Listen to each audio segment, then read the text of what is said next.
Good morning. आज हम बात करते हैं कुछ specific justification of the tort में। सबसे पहला जस्टिफिकेशन की बात करते हैं नेसेसिटी, आवश्यकता। देखिए, आवश्यकता जो है वह सीधी सी एक किसी भी व्यक्ति के, यदि हम क्राइम या किसी भी अपराध या किसी भी रॉन्गफुल एक्ट की बात करें तो बहुत हद तक लोग इस बात को प्लीड करने का प्रयास करते हैं कि आवश्यकता के कारण से किया है, नेसेसिटी। अपकृत्य में नेसेसिटी को एक जस्टिफिकेशन का पार्ट माना गया है। आवश्यकता किसी कानून को नहीं जानती। जब आपको अत्यंत भूख लगी है और आप मरने वाले हो तो आप चोरी भी कर जाओगे। उसका कारण क्या है? क्योंकि अभी वर्तमान में आपकी आवश्यकता इतनी बलिष्ठ है और वही नेसेसिटी जो है, वही डिजायर जो है, वो आपको कार्य करने के लिए प्रेरित कर देती है। अपकृत्यपूर्ण दायित्व में जब भी हम बात करते हैं तो एक्ट ऑफ नेसेसिटी जो है वो एक इंपॉर्टेंट फैक्टर है कि कई बार हम किसी कार्य को आवश्यकता के कारण से करते हैं कि उन प्रेजेंट कंडीशंस में काम करना अनिवार्य था और आपने उस कार्य को किया, तो टॉर्ट ये कहता है, अपकृत्य ये कहता है कि वो जस्टिफाइड है, यानी आप उसका जस्टिफिकेशन ले सकते हैं। और जब आप जस्टिफिकेशन ले सकते हैं, इसका मतलब आपके द्वारा किया गया कार्य अपकृत्य की डेफिनेशन में होने के बावजूद आपको दोषी नहीं बनाता, यानी वह डैमनम साइन इंजूरिया की श्रेणी में आएगा, इंजूरिया साइन डैमनम नहीं माना जाएगा। सीधे तौर पर इसका यदि हम उदाहरण समझें तो जो इम्पोर्टेंट केस इसमें ले वर्सेस ग्लैडस्टोन का जो मामला है, जिसमें एक कारावास भोग रही महिला के द्वारा भूख हड़ताल पर बैठा गया।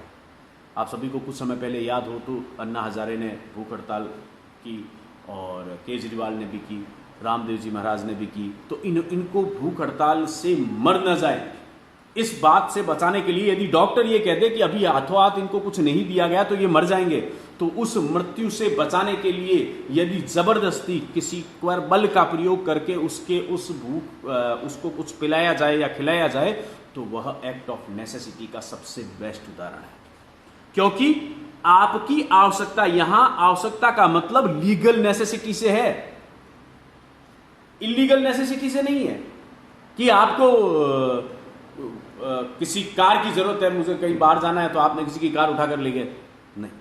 एक्ट ऑफ नेसेसिटी का मतलब जहां पर किसी कार्य को करना विधितः जरूरी है, यदि आपने नहीं किया तो कोई बड़ा डैमेज हो जाएगा, तो उस डैमेज से रोकने के लिए आप ऐसा कार्य कर रहे हैं। उदाहरण के तौर पर कॉपे बनाम सार्क का जो मामला है, जहां पर क्या किया गया, एक जगह पर आग लग गई और उस आग को फैलने से बचाने के लिए वादी की भूमि में प्रवेश किया गया और उस आग को बुझाने का प्रयास किया गया। जैसे ही आप किसी दूसरे की भूमि पर बिना उसकी परमिशन के प्रवेश करते हैं तो वह ट्रेसपास है, अतिचार है। और जब आप अतिचार करते हैं तो टॉर्टियस लायबिलिटी क्रिएट हो गई। टॉर्टियस लायबिलिटी का मतलब आप कंपनसेशन की मांग कर सकते हो बिना इस चीज के कि आपको एक्चुअल लॉस हुआ या नहीं हुआ। आपको यह साबित करने की जरूरत नहीं है कि आपको एक्चुअल लॉस हुआ। तो ऐसे मामले में न्यायालय ने यहां आवश्यकता को एक बचाव के रूप में प्रस्तुत किया और न्यायालय ने कहा कि शूटिंग का खेल या उससे के खतरे से बचाने के लिए ऐसा करने के लिए न्यायालय विवश था, वह व्यक्ति, उसको ऐसा किया जाना जरूरी था। तो एक्ट ऑफ नेसेसिटी जो है वो कहीं ना कहीं इस बात के लिए लायबिलिटी से बचाव का आधार बनती है। किर्क वर्सेस ग्रेगरी का जो मामला है, जिसमें एक भाभी ने अपने देवर की मृत्यु होने पर उसके शव के पर जो भी आभूषण थे उसने क्या किया, उतार लिए और उनको एक सिक्योर जगह पर रख दिया, सुरक्षित स्थान पर रख दिया। और मृतक का जो निष्पादक था उसके द्वारा उक्त महिला के विरुद्ध उन आभूषणों के अतिचार का वाद दायर किया गया कि उसने बिना परमिशन के उनको वहां से हटाया है और बचाव में आवश्यकता का तर्क प्रस्तुत किया गया। उसने कहा यह एक्ट ऑफ नेसेसिटी है। न्यायालय ने उस बचाव को अस्वीकार कर दिया क्योंकि ये जो कंडीशंस थी उसमें यह कृत्य अनावश्यक था। वहां पर बहुत से लोग मौजूद थे। आपको इस बात की जरूरत क्या थी कि आप खुद देखिए, एक्ट ऑफ नेसेसिटी वहां लागू होगा जहां पर सामान्य व्यक्ति, देखिए सामान्य बुद्धि और विवेकशील व्यक्ति इन परिस्थितियों में जो रिएक्शन देता वही आपको देना है, एबनॉर्मल कंडीशन नहीं। एक घर से सामान्य सी आवाज आ रही है और आप उसका ताला तोड़कर अंदर घुस जाए कि बहुत बड़ा कोई चोर घुस गया होगा, नहीं। एक्ट ऑफ नेसेसिटी वहां लागू होता है जहां पर परिस्थितियां ऐसी है कि आपको उस समय रिएक्ट करना जरूरी है। इस केस में न्यायालय ने यह स्पष्ट किया कि क्रिक बनाम गिरगी के बाद में कि जो एग्जीक्यूटर था, जो संपत्ति का एक्चुअल निष्पादक था, जो मृतक का एक्चुअल निष्पादक था, उसके पास ये पावर था।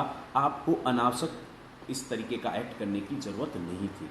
इसी प्रकार एक महत्वपूर्ण मामला साउथ पोर्ट कॉरपोरेशन वर्सेस इस्पो पेट्रोलियम कंपनी का, जिसमें जहाज़ को डूबने से बचाने के लिए जहाज़ पर सवार लोगों की जान और माल की रक्षा के लिए समुद्र से माल को बाहर फेंका गया। नेचुरल है कि यदि किसी जहाज़ के अंदर छेद हो जाए और यह तय हो जाए कि इस वेट से यदि हम किनारे तक पहुंचे तो उससे पहले जहाज़ डूब जाएगा, तो हमें वेट को कम करना पड़ेगा। तो नेचुरल है आप किसी व्यक्ति को जो है वो बाहर नहीं फेंकेंगे, आप माल को बाहर फेंकेंगे, तो उस माल का जो नुकसान हुआ है उस नुकसान की पूर्ति आप नहीं करा सकते, क्योंकि उन परिस्थितियों में ऐसा किया जाना एक्ट ऑफ नेसेसिटी का पार्ट है।